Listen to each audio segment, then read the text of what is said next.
सभी को जय श्री कृष्णा, राधे राधे। तो आज बहुत ही ज्ञानवर्धक एक कहानी सुनेंगे जिससे आपको बहुत कुछ सीख मिलेगी कि हमें शॉर्टकट रास्ता अपनाना चाहिए या कि सही रास्ता अपनाना चाहिए जिसमें थोड़ी सी मेहनत तो हो लेकिन जो उसका फल आए वो अच्छा आए। तो इसमें यही सीख मिलेगी। बहुत ज्ञानवर्धक कहानी है, इसको फुल वॉच करिएगा। छोटी सी ही कहानी है और कहानी अच्छी लगे तो चैनल को ज़रूर सब्सक्राइब कर लीजिएगा और वीडियो को लाइक कर दीजिएगा जिससे आगे भी आपको ऐसी कहानियाँ सुनने को मिलती रहें।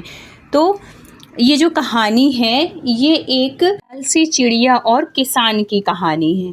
तो पुराने समय की बात है, एक जंगल में एक मीठे सुर में गाने वाली एक चिड़िया रहती थी। वह अपने मधुर गाने से पूरे जंगल में प्रसिद्ध थी। एक दिन जंगल के समीप से एक किसान कीड़ों भरा संदूक लेकर जा रहा था। चिड़िया ने उस किसान को रोककर पूछा, आप कहाँ जा रहे हैं और आपके संदूक में क्या है? किसान ने चिड़िया से कहा कि इस संदूक में कीड़े हैं और मैं इसे लेकर बाजार जा रहा हूँ। एक कीड़ा होता है ना जिसकी खेती भी होती है, रेशमी कीड़ा, जिससे रेशम का जो कीड़ा होता है उससे रेशम बनता है, तो वो उसकी भी खेती की जाती है और उसको बेच के पैसे कमाए जाते हैं। तो ये मत सोचिएगा कि कीड़ा कौन बेचता है, तो कीड़े की भी खेती होती है। किसान ने कहा वहाँ पर इसके बदले में पंख खरीदूंगा। चिड़िया को जवाब देकर किसान आगे बढ़ने लगा। तब वो जो चिड़िया थी, अचानक से चिड़िया ने किसान का रास्ता रोकते हुए एक अनुरोध किया। उसने किसान से कहा कि पंख तो मेरे पास भी हैं लेकिन मुझे कीड़ों की तलाश में बहुत दूर दूर भटकना पड़ता है, तो आप मेरे पंख लेकर इसके बदले में मुझे अपने कीड़े दे दो। इससे मुझे कीड़ों की तलाश में बाहर और आपको बाजार नहीं जाना पड़ेगा। किसान ने चिड़िया की बात मानकर उसे कीड़े दे दिए और बदले में चिड़िया ने अपना एक पंख तोड़कर उसे दे दिया। उस दिन के बाद से यह सिलसिला लगातार चलता रहा और एक दिन ऐसा आया कि चिड़िया के पास देने के लिए एक भी पंख नहीं बचा, क्योंकि वो रोज़ एक निकाल के दे देती थी। अब वह इस लायक भी नहीं रह गई कि उड़कर कीड़े की तलाश कर सके। पंख देने के बाद उसकी कुरूपता बहुत बढ़ गई और वह बहुत ही भद्दी दिखने लगी। अब क्या होता है कि बिना पंख के किसान भी उसे कीड़ा देना बंद कर चुका था, क्योंकि वो पंख के बदले ही कीड़ा देता था। तो अब पंख ही नहीं है तो वो कीड़ा क्यों देगा।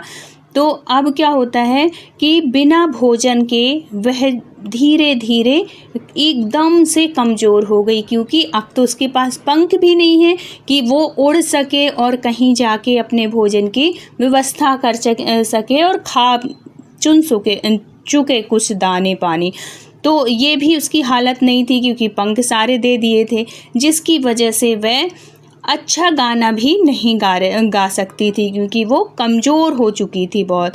जंगल में सभी उसे नापसंद करने लगे थे उसकी कुरूपता की वजह से। एक समय ऐसा था कि वो इतनी सुरीली गाती थी, इतनी सुंदर थी कि सारे पशु पक्षी उसके पास आना पसंद करते थे, सब अगल बगल रहते थे। लेकिन आज उसने अपने हाथों से ही अपने आप को ख़त्म कर दिया, आलस की वजह से।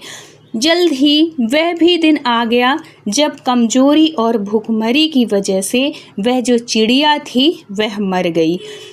अब हमें इस कहानी से यही शिक्षा मिलती है कि हम सबकी ज़िंदगी पर भी लागू होती है ये शिक्षा कि कभी कभी हम आसानी के चक्कर में ऐसे रास्ते पर चल पड़ते हैं कि आगे चलकर हम पर मुश्किलों का पहाड़ टूट पड़ता है।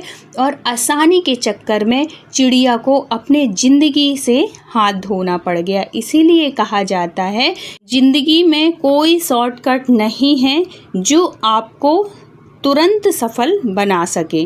बिना लालच में पड़े हमको कड़ी मेहनत से सफलता के शिखर पर पहुंचना चाहिए, ना कि शॉर्टकट अपनाना चाहिए, क्योंकि शॉर्टकट का जो अंत होता है वो बुरा होता है।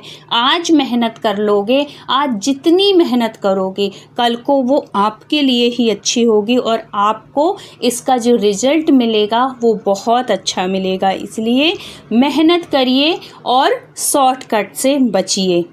तो अगर कहानी अच्छी लगी हो तो प्लीज़ लाइक, शेयर और सब्सक्राइब करिएगा। फिर मिलते हैं किसी ज्ञानवर्धक कहानी के साथ। जब तक के लिए राधे राधे।